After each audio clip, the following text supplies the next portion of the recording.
5 கோடுகள் நெடுக்காகவும் 5 கோடுகள் குறுக்காகவும் வரைந்து 4 நாளும் 16 அறை.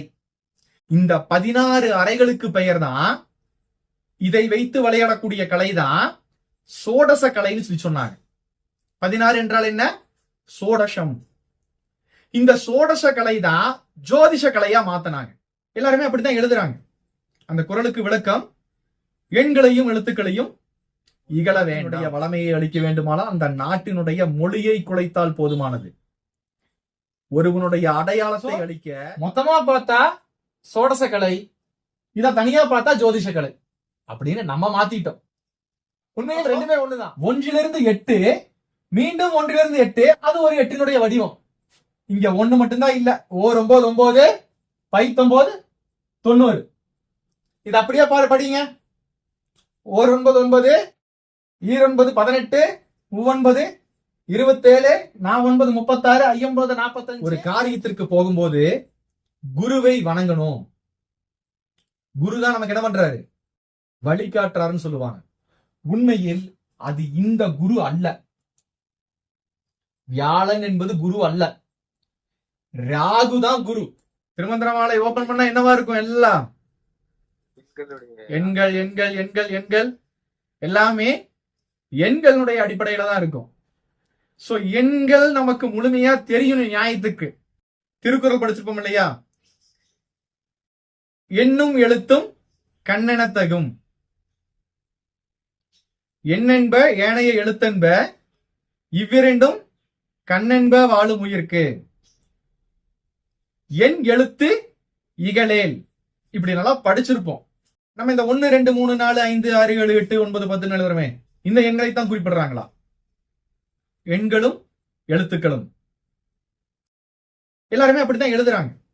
அந்த குறளுக்கு விளக்கம், எண்களையும் எழுத்துக்களையும் இகழ வேண்டாம். எண்ணெழுத்து இகழேல், எண்ணும் எழுத்தும் கண்ணெனத்தகும். இங்கேயும் கண்ணெனத்தகும் தான் சொல்றாங்க, அங்கேயும் இவ்விரண்டும் கண்ணென்ப வாழும் உயிர்க்கு அப்படின்னு கண்களை தான் குறிப்பிடுறாங்க. இங்க விஷயமே என்னன்னா, எண்கள்னா இதுதானா அப்படிங்கிற மாதிரி நம்ம ஒரு உதாரணத்துக்கு வேணா சொல்லலாமே தவிர, உண்மையில் எண் என்றால் எண்ணுகின்ற எண்ணம். எண்ணுகின்ற எண்ணமும் எழுகின்ற சொல்லும் கண்ணெனத்தகும். ஏன்னா இந்த 2 விஷயத்தினாலதான் ஒரு மனிதன் இயங்குறான். இந்த 2 விஷயம் இல்லைன்னா மனிதனே இயக்கமே கிடையாது. முக்கியமா எண்ணம். ஒண்ணு உங்களுக்கு தோணுச்சுன்னா தான் எந்திரிச்சு எடுக்கணும்னு தோணும். எண்ணம் இல்லைன்னா எதுவுமே கிடையாது. அதனாலதான் அதற்கு கூட எண்ணம்னு வச்சாங்க. அப்போ எண் எழுத்து இகழேல்னா எழுகின்ற சொல், எண்ணத்தால் விளைகின்ற சொல். எண்ணையும் எண்ணால் விளைகின்ற எழுத்தையும் எண்ணென்ப ஏனைய எழுத்தென்ப. சோ முதல்ல எண்ணம், பிறகு எழுத்து, எழுகின்ற எழுத்து. இவை இரண்டும் கண்ணென்ப வாழும் உயிர். இது ரெண்டும் ரொம்ப முக்கியம். அப்போ இந்த மாதிரி வார்த்தைகள் நமக்கு ரொம்ப ரொம்ப முக்கியம் ஒவ்வொன்றிலுமே. நம்ம ஏற்கனவே எண்களை பற்றி பேசும்போது எண்கள் எத்தனை தான் இருக்குன்னு சொல்லிட்டேன். எண்களை பொறுத்தளவு 8 தான்.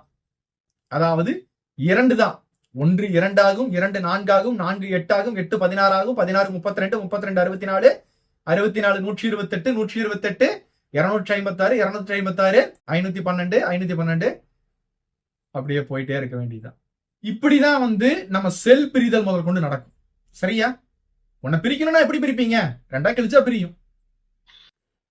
இது இயல்புதானே. ஒன்றை பிரிக்க வேண்டும் என்றால் 2ஆக பிரித்தால் கிழியும். அதுக்கு மேல கிழிக்கணும், மறுபடியும் 2 தான் கிழிக்கணும் ஒவ்வொன்றையுமே. இப்படிதான் செல் பிரிதல் நம்ம உடம்புலையும் நடக்குது. சரியா? இதே விஷயத்தை அடிப்படையா வச்சுதான் திருமந்திரமாலையினுடைய கட்டங்கள் ஒவ்வொன்றுமே எப்படி இருக்கு? 5 கோடுகள் நெடுக்காகவும் 5 கோடுகள் குறுக்காகவும் வரைந்து 4 நாளும் 16 அறை, 4 4 16 அறைகளை கொண்டு வந்தாங்க. இந்த 16 அறைகளுக்கு பெயர் தான், இதை வைத்து விளையாடக்கூடிய கலை தான் சோடச கலைன்னு சொல்லி சொன்னாங்க. 16 என்றால் என்ன? சோடசம். இந்த சோடச கலை தான் ஜோதிஷ கலையா மாத்தினாங்க. இந்த சோடச கலை தான் ஜோதிஷ கலையா மாத்தினாங்க. ஆனா ஜோதிஷ கலையில நடுவில் இருக்கக்கூடிய 4 கட்டத்தை தூக்கிட்டாங்க. ஏன்னா தெரியல. நடுவுல பூமி இருக்குன்ட்டாங்க ஒரே இதா. நடுவுல ஏன் இருக்கு எதுக்கு இருக்குன்னு தெரியல, நடுவுல பூமி இருக்கு. அதனால ராசி கட்டம் பேர் போட்டுக்கலாம். நடுவுல கேப் இருக்கு இல்லையா இடையில. சோ அதனால நடுவுல அழகா என்ன பண்ணலாம்னா ராசி கட்டம் அப்படிங்கிற பெயர் போட்டு சுற்றி 12 கட்டம் போட்டுக்கலாம். அந்த 12 ஃபில் பண்ணா உள்ள 4 கட்டம் இருக்கு இல்லையா, அது 16 கட்டம். எல்லா விஷயத்திலையும் இது இயல்பா நடக்கக்கூடிய ஒரு விஷயம். அதுதான் வந்து சோடச கலை. அது ஜோதிஷ கலையா மாறுச்சு. நான் ஏற்கனவே சொல்லியிருக்கேன் இல்லையா, அந்த தகரம் தகரமாக மாறுவது இயல்பு, தகரம் தகரமாக மாறுவதும் தகரம் தகரமாக மாறுவதும் இயல்பு. Thomas Thomas Travancore Thiruvananthapuram. Tea tea இலை தே இலை, டீ இலை தே இலை. இப்படி இந்த டீ அதாவது இந்த தகரமும் தகரமும் வார்த்தைகள் நம்ம சொல்லும் போதே இந்த தாவும் டாவும் பக்கத்திலேயே நிற்கும். வார்த்தைகள்ல சொல்லும் போதே இந்த தாவும் டாவும் பக்கத்துல நிக்கிறனால இது ஒரு பெரிய குழப்பமாவே இருக்கு ஆரம்பத்துல இருந்து. சோ இந்த சோடச கலை தான் ஜோதிஷ கலையா உருவெடுத்தது. அதுல எண்களை வந்து ஃபில் பண்ணாங்க. இது எல்லாத்துக்கும் முன்னாடி திருமந்திரமாலையில எப்படி கூட்டினாலும் ஒரே எண் தான் வருது. அது எல்லாருக்கும் தெரியும். நம்ம கண்டிப்பா புக் படிச்சிருப்பீங்க, அட்லீஸ்ட் ஒரு பழைய வீடியோ ஏதாவது பார்த்திருப்பீங்கன்னு நினைக்கிறேன் எனக்கு தெரிஞ்சு. எப்படி கூட்டினாலும் ஒரே நம்பர் வரும். இன்னைக்கு வந்து மேஜிக் ஸ்கொயர்னு சொல்லிட்டு நம்ம என்னமோ பண்றோம். அன்னைக்கு வந்து அது எப்படி பண்ணிருப்பாங்க? ஆக்சுவலி வந்து இயல்பான ஒரு எளிமையான மெத்தேடு தான். என்ன இயல்பான மெத்தேட் அப்படின்னா, இப்போ திருமந்திரமாலையினுடைய கட்டம்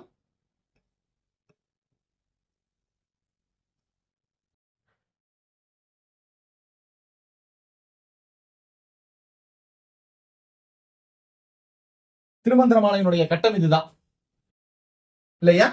இதுல இந்த நடுவரை நாளும் புவனையாம் அப்படின்னு சொல்லக்கூடிய திருமூலர் நம்ம என்ன பண்ணிட்டோம்னா இந்த பூமிங்கிற பேர்ல இதை விட்டுட்டு மத்ததெல்லாத்தையும் பார்க்கிறோம். இது ஒரு ராசி கட்டமா சுற்றி பார்த்தால் ராசி கட்டம், மொத்தமா பார்த்தா திருமந்திரமாலை கட்டம்.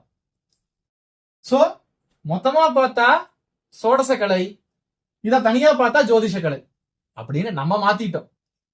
உண்மையில் ரெண்டுமே ஒண்ணுதான். ஏன் அப்படின்னா இந்த எண்களுடைய ஒரு சில விஷயங்கள் இருக்கு. எண்களுக்குன்னு சில ரகசியம் இருக்கு இல்லையா? எண்களுடைய ரகசியம் தெரிஞ்சால்தான் நம்ம திருமந்திரமாலையினுடைய இதுல சில விஷயங்களை விளையாட முடியும், இல்லைன்னா விளையாட முடியாது. சரியா? திருமந்திரமாலை பொறுத்தளவு எண்களுடைய ரகசியம் தெரியணும் கண்டிப்பா. இப்போ உதாரணத்துக்கு இந்த இதுல நம்ம இன்னைக்கு இருக்கக்கூடிய அந்த கிரகங்கள் எடுத்துக்கலாம். நான் என்ன பண்றேன் அப்படின்னா கொஞ்சம் தலைகீழா எழுதுறேன். அதே கிரகங்களுடைய வரிசை தான், கொஞ்சம் தலைகீழா எழுதுறேன். ரிஷபம் இதுவா வச்சுக்கலாமா? சோ என்ன பண்ணலாம்? இது வெள்ளி. அடுத்தது வெள்ளி புதன் சூரியன். நம்ம கணக்குப்படி சூரியன், மற்றவர்கள் கணக்குப்படி சந்திரன். ஆனா ரிஷபம் சொல்லிட்டேன். ரிஷபம் மிதனம் கடகம். சரியா? சிம்மம். அடுத்தது புதன், அடுத்தது வெள்ளி, அடுத்தது வெள்ளிக்கு அப்புறம் என்ன? செவ்வாய். நான் குருன்னு எழுத மாட்டேன், இத வியாழன் எழுதுறேன். சரியா? வியாழன்.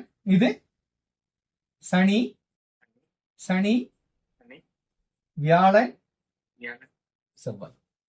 சோ இது வந்து ஜோதிட கட்டம். இப்ப இதுல வந்து நம்ம என்ன பண்றோம் அப்படின்னா முதல்ல வந்து இதுதான் முதலா இருந்தது நம்ம சொல்லிட்டு இருக்கோம். உண்மையில அப்படிதானே சொல்லிட்டு இருக்கோம். முதல்ல ஆரம்பத்துல வந்து ரிஷபராசி தான் இருந்தது. சோ அதுக்கப்புறம் அப்படியே ஒவ்வொன்னா மாறிடுச்சுன்னு சொல்லிட்டு இது முழுமையா தெரியணும்னு அவசியம் இல்ல, பட் பேசிக்கா தெரிஞ்சுக்கங்க. ஏன்னா திருமந்திரமாலை உள்ள போகும்போது இந்த கட்டமும் நமக்கு ஒரு அளவுக்கு நமக்கு தேவை. சரியா? அப்போ முதல்ல வந்து ரிஷபராசியா இருந்ததுன்னு சொல்றாங்க. அதற்கப்புறம் தான் மற்றதெல்லாம் அப்படியே ஒவ்வொரு வட்டமா வந்தது அப்படின்னு சொல்லி சொல்லுவாங்க. இது ஒரு பக்கம் இருக்கட்டும். உண்மையில் இதுல முதல் கட்டம் எது அப்படின்னா, முதல் கட்டம் எது?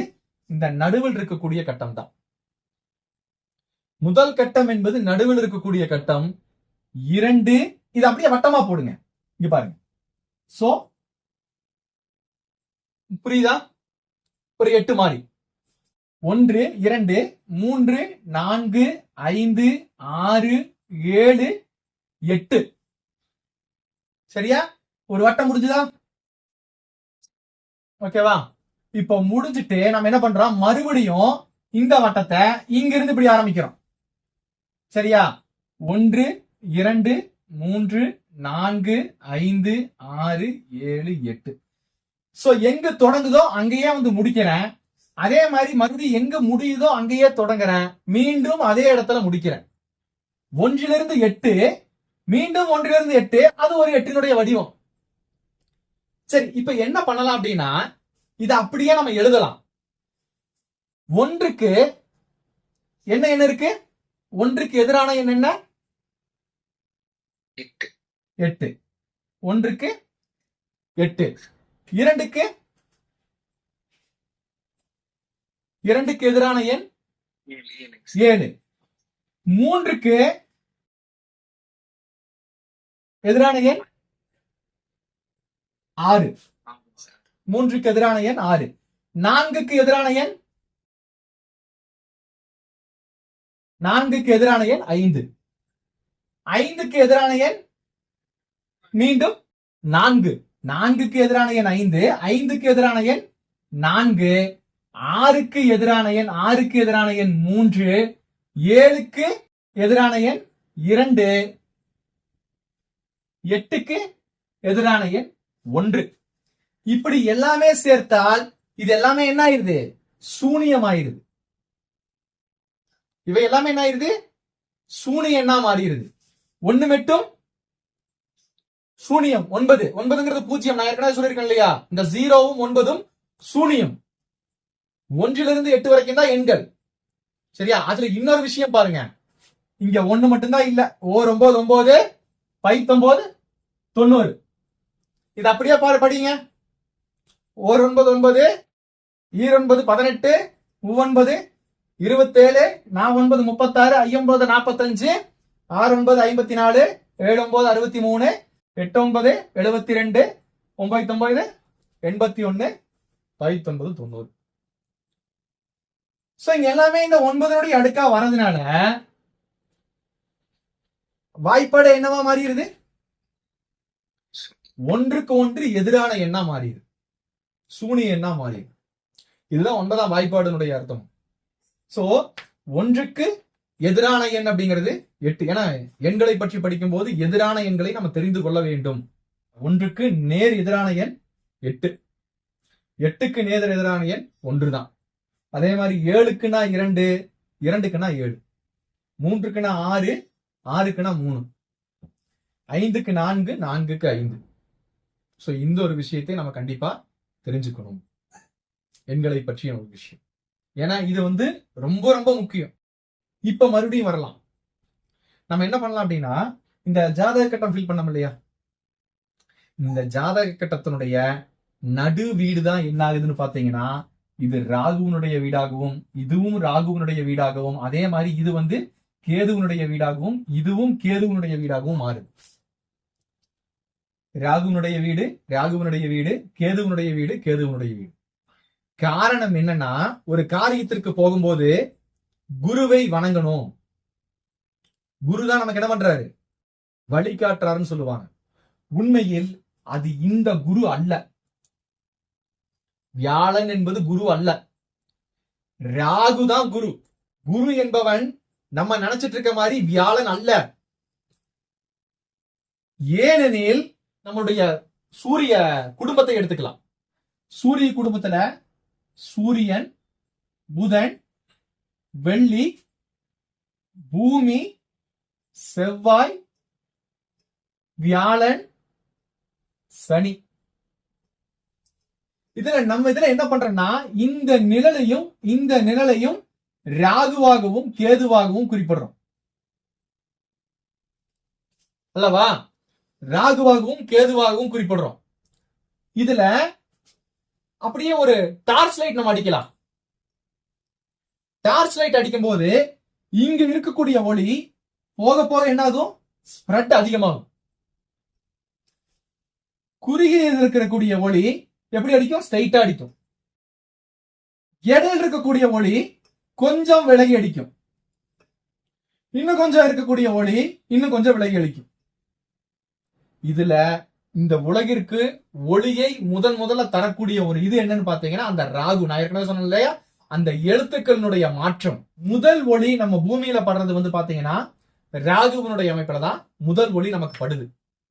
இன்னும் சொல்ல போறதுன்னா ராகு வழிவிட்டாதான் நமக்கு ஒளியே படும். ஜாதகத்துல சொல்லுவாங்க இந்த குரு பலன் வந்துருச்சு. குருங்கிறவர் யாரு? விளக்கு மாறிங்குவாங்க. சரியா? குரு என்பவர் விளக்கு மாறி, உங்களுக்கு ஒளியை காட்டக்கூடியவர். ஒளியை காட்டக்கூடியவர் அதற்கு அர்த்தம் என்ன? முதல்ல அந்த ஒளியினுடைய பாதையை காட்டக்கூடியவர், அதுதான் அந்த ஒளியை காட்டுறவர். அதற்கு அப்புறம் தான் ஒளியினுடைய அடுத்த தன்மையே இருக்கும். சரியா? அப்போ அந்த ராகுனுடைய ஃபர்ஸ்ட் விஷயமே இங்க இருக்குது இல்லையா? இதுதான் ராகு. அதனாலதான் இரண்டாவது கிரகம் வெள்ளி, மூன்றாவது கிரகம் புதன், நான்காவது கிரகம் சூரியன்.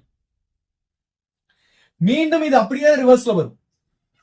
ஏன்னா வட்டம் இது இல்லையா? இந்த வட்டத்துல அப்படியே வரும்போது மீண்டும் இதே தான் வரும். இங்கிருந்து வரும். சரியா? சூரியன், புதன், வெள்ளி, ராகு.